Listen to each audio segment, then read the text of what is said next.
monsieur, il faudra dire aussi les noms qui apparaissent et que les juges ne veulent pas entendre. 660 messages entre ces deux personnes et Caroline Forest, Alain Soral, Yann Hamel, le juge, le procureur Debac, toutes ces personnes sont là. Mais maintenant, vous voulez parler d'emprise ? Je vais vous dire.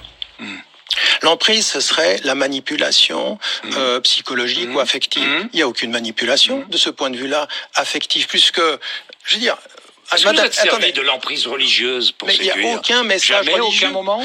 Mais monsieur, à aucun moment. je vais vous dire une chose. Enda Ayari vous s'est présenté à vous, sur votre antenne, en disant j'étais une salafiste, sexuellement, totalement naïve. Et lui, il m'a emmené là-dedans. Vous savez ce que dit la brigade criminelle ?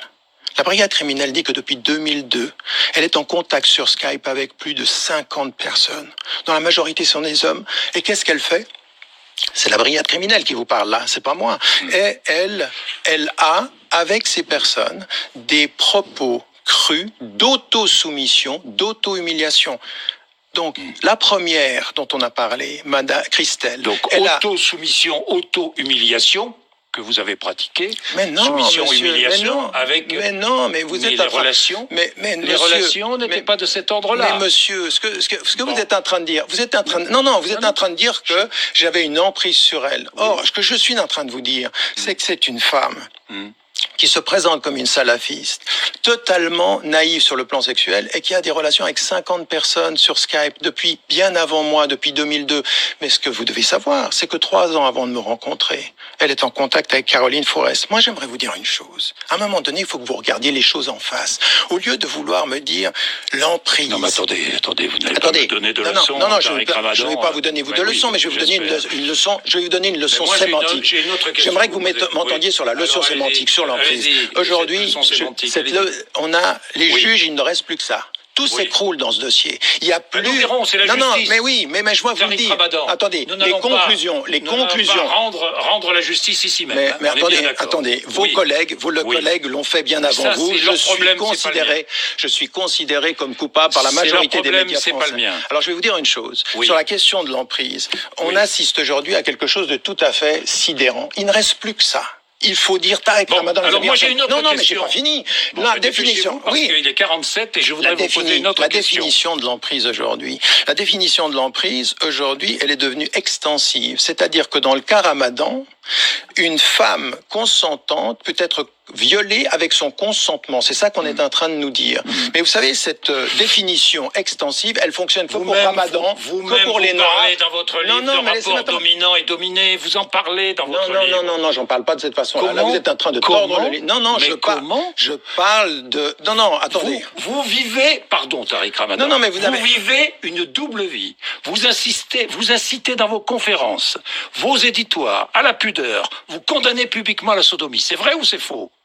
C'est vrai ou c'est faux ? Non, vous l'avez condamné publiquement ou pas ? J'ai dit que les amis musulmans étaient partagés sur cette question. Et vous multipliez les relations sexuelles avec des pratiques peut-être extrêmes, je dis peut-être, extrêmes violentes. Vous parlez de relations dominant-dominé dans votre livre. Non, je parle de Monsieur, dans le livre, je parle de la façon dont on a rapporté les choses. Je n'en parle pas d'une chose que j'avais moi-même.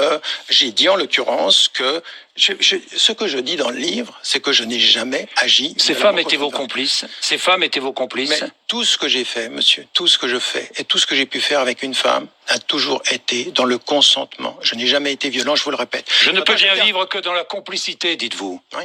Exactement. Oui. Donc vous êtes complice de vos pratiques, de ces rapports dominants-dominés. Mais attendez, monsieur, vous êtes en train de laisser entendre que je suis sous l'emprise. Je suis en train de vous expliquer depuis un moment que ces femmes, dans leur vie à elles, avaient, en l'occurrence, des pratiques qui les regardent. Pourquoi vous ne regardez que moi et vous ne regardez pas qu'elles ? Pratiques partagées. Non, mais je veux dire, à partir pratique partagée. Mais monsieur, l'emprise. Assumez. Alors, je vais vous dire une chose. Concernant ma vie à moi. Oui. Parce que c'est votre vie qui est étalée, alors assumez. Attendez, je vais non seulement l'assumer, mais effectivement, j'ai été en contradiction avec certains de mes principes. Et ça, je l'assume, et vous savez pourquoi. Et avec tout ce que vous avez dit à tous ceux qui vous écoutent, qui vous suivent, et à la religion. Monsieur, la religion, elle est un espace et un cheminement pour être meilleur. Moi, j'ai fait mon examen de conscience. Et à ceux que j'ai déçus dans la communauté musulmane, je l'ai Je leur présente mes excuses parce que c'est ce que je dois faire. Mais en l'occurrence, il y a ceux qui me soutiennent aussi, ceux qui s'en vont. Dieu vous punit? De quoi? Vous a puni de vos actes? Dieu m'a rappelé à moi-même, et le livre traduit ce travail d'introspection que j'ai fait pendant tout ce temps-là. Donc, j'ai des excuses à présenter, c'est vrai. Il y a aussi une lutte. Qui?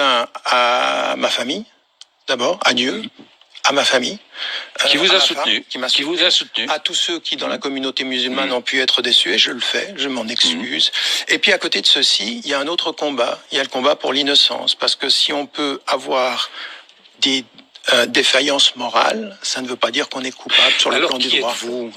Un homme ambigu? Un homme faible? Un homme violent? Mais monsieur, ou un imposteur? Qui êtes-vous? Monsieur, est-ce que vous, à vos yeux, vous pensez que vous êtes un imposteur? Mais non, je ne suis pas un imposteur, je suis un homme, avec toutes ces contradictions. J'ai autant de contradictions que vous. Et vous êtes un homme. Un homme gère ses contradictions. Il n'est pas un imposteur parce qu'il a des contradictions. J'essaye d'être meilleur. Ce ne sont que des contradictions. Ce sont que des contradictions, oui. J'essaye d'être Tariq meilleur. Ramadan. Mais oui, j'essaie d'être. Il n'y a aucune faiblesse, il n'y a aucune violence chez vous. Je reviens là-dessus. Aucune ambiguïté. Aucune ambiguïté chez vous. Vous êtes Je vous pose la question. Aucune ambiguïté. Une ambiguïté, non. Il y a des contradictions avec des principes, et j'essaye d'être un homme meilleur. D'accord, j'essaye d'être un homme meilleur. Et aujourd'hui, je viens à vous comme un homme qui vous rappelle une chose. Il n'y a pas de violence chez moi. Ça fait 30 ans que je travaille pour le dialogue, et je vais continuer. J'ai toujours défendu la cause des femmes. Maintenant, j'aimerais vous dire une chose, parce que vous avez beaucoup insisté là-dessus. Il n'y a aucune emprise chez moi. Je vous ai dit une chose. Dans le cas de Tariq Ramadan, quand une femme lui dit oui, elle est violée avec son consentement. Mais quand vous avez reçu Monsieur Hulot, quand on a entendu Monsieur Darmanin... Attendez, laissez-moi terminer. Qu'est-ce qu'on a dit? On a dit qu'il y a un homme, quand il ne sait pas que la femme ne veut pas, c'est pas un viol. Donc on a étendu la signification d'emprise pour Ramadan, et on l'a singularisé. C'est comme s'il y avait une définition pour Ramadan, sans doute pour les Noirs, sans doute pour les Arabes, sans doute pour les musulmans. Vous êtes une victime? C'est vous la victime, Tariq Ramadan? Monsieur, je suis victime d'une injustice, oui. Mais je ne suis pas une victime consentante. Je ne vais pas me laisser faire. Je vais me battre. Je ne vais rien lâcher. Vous m'entendez? Je ne vais rien lâcher. Je ne vais rien lâcher sur ce qu'on essaye de dire aujourd'hui. Et puis, quand on parle aujourd'hui de cette affaire-là, j'aimerais que... Vous comparez même votre affaire à l'affaire Dreyfus, qui m'a un peu étonné. Monsieur, vous êtes les seuls en France à ne pas vous rendre compte que tout ce qui est en train d'arriver... Parce que, je veux dire, tout ce qui est en train d'arriver... Il y a 8 personnes qui sont autour de ça. Je vous ai dit les noms, hein. Caroline Oui. La justice ne les a pas entendus. Aujourd'hui, pourquoi est-ce que je suis traité de cette façon-là? Parce que vous êtes musulman? Parce que je représente. Parce que vous avez dit que l'islam était une religion française? Oui. Parce que je suis une voix qui est entendue et qui ne se laissera pas faire. Je vais vous dire une chose. Si vous continuez en France à vouloir des musulmans bénis, oui, de ceux qui vous disent oui à tout, de ceux qui sont prêts à dévoyer tous leurs principes. Moi, qu'est-ce qu'on m'a dit? On m'a dit, il prend... Est-ce que vous avez défendu la charia? Mais j'ai défendu la charia quand on comprend ce que c'est que la charia. Vous savez ce que j'ai dit? J'ai dit que quand je suis en France, la loi française est ma charia. Ça vous va? Et pourquoi vous posez un problème? Ça me va ou pas, moi. Je vous pose la question. Arrêtez de me prendre à témoin. J'ai horreur de ça, Tariq Ramadan. Je vous prends pas à témoin. Bon, très bien. Alors moi, je vous pose une question. Est-ce que vous défendez la charia? Je défends en France, non. Et ailleurs, oui. Non, la charia, pour moi, c'est la justice. Et en France, parlons de la France, je dis que la loi française, c'est votre charia, vous la respectez. C'est clair? Et donc aujourd'hui... Est-ce que vous condamnez la charia dans d'autres pays que la France, et notamment dans les pays que vous connaissez bien? Mon problème, c'est que là, beaucoup de vos confrères, comme vous-même, vous ne me lisez pas. J'ai condamné... Comment Mais non, j'ai condamné... Mais attendez, je suis interdit d'Arabie Saoudite, pourquoi? Parce que j'ai condamné l'application, là-bas, de la charia, qui était une justice... Ne vous justifiez pas. Dites-nous votre position sur la question. Non, mais je ne me justifie pas. Je suis en train de vous expliquer ce qui est ma pensée depuis 30 ans et que vous refusez d'entendre. Vous êtes donc victime de racisme, vous êtes coupable parce que musulman, et vous êtes coupable parce que vous avez dit que l'islam était une religion française. Monsieur, je vais vous dire une chose. Ce dossier-là, oui, un par un, il ne tient pas. Ni pour la première, Enda Ayari qui vous a raconté n'importe quoi, vous l'avez écouté. Pas à moi. Oui, pas à moi, mais à tous les journalistes. Sur BFM TV, c'est pour ça que vous êtes là d'ailleurs. Enda Ayari qui a menti, je veux dire, mais vous avez menti, vous, à des millions ou des dizaines de milliers de musulmans. Vous avez menti à des dizaines de milliers de musulmans. Attendez. Non. Il y a une chose qui est, vous savez, en islam, comme dans le christianisme, comme dans le judaïsme, il y a quelque chose qui s'appelle votre vie privée avec laquelle vous essayez d'être le plus honnête possible. Je n'ai pas menti sur ma vie privée puisque je ne l'exposais pas. Sur la question de l'islam, j'ai pas menti. Tout ce que j'ai dit, mon message ne fait que se confirmer par rapport à ce que je dis. Qu'est-ce que je dis, ce message-là? Vous savez, le message de l'islam, c'est le pardon. Il faut commencer à se pardonner soi-même. Vous pardonnez, c'est le message, le pardon de l'islam. Alors, est-ce que vous pardonnez à ces jeunes femmes plaignantes qui vous accusent? Aux femmes qui mentent et qui sont prêtes, et qui sont prêtes à envoyer en prison un homme pour 20 ans sur la base de mensonges. Là, il y aura justice. Vous pardonnez ou pas? Je ne lâcherai rien. Non. Vous êtes capable ou pas de leur pardonner? Quand justice, vous savez, vous le pardon. Qui défendez le pardon, est-ce que vous êtes capable de leur pardonner? Je suis capable de pardonner quand elles ont payé la dette de justice. Elles payeront la dette de justice, je l'espère. Nous verrons ce que décidera la justice. Alors, simplement, elles ont menti. Vous savez, même, on m'a dit aujourd'hui, parce que vous avez fait des effets d'annonce aussi par rapport à la justice, par rapport à la plaignante suisse. Ça fait 10 ans qu'elle est en contact avec la plaignante française Christelle. Tout ça, elles se connaissent, elles changent leur version. Donc, si vous voulez... Non, mais ça, c'est important. Donc, à un moment donné... Vous n'arrivez pas à pardonner. Mais vous n'arrivez pas à pardonner. Vous n'arrivez pas à m'écouter. Vous n'arrivez pas à m'écouter. Vous l'avez déjà dit. Mais non, vous avez raconté les liens entre la plaignante suisse et Christelle. Mais vous ne m'écoutez pas. Vous faites preuve en public d'une surdité, Monsieur Bourdin, parce que je viens de vous dire une chose. Quand la justice sera faite, j'aurai les moyens de pardonner. La justice, on est d'accord. Mais je ne pardonne. Vous savez, la justice tranchera. Moi, si on vous vole votre vélo et qu'avant de vous le rendre, on vous demande de pardonner, vous êtes stupide. Je vous dis quand pas une ça, femme ment, attendez, je vous dis aujourd'hui. Je vous dis. Je serais capable. Est-ce que vous serez capable de leur pardonner? Mais bien sûr. Même si vous êtes condamné à 20 ans de prison.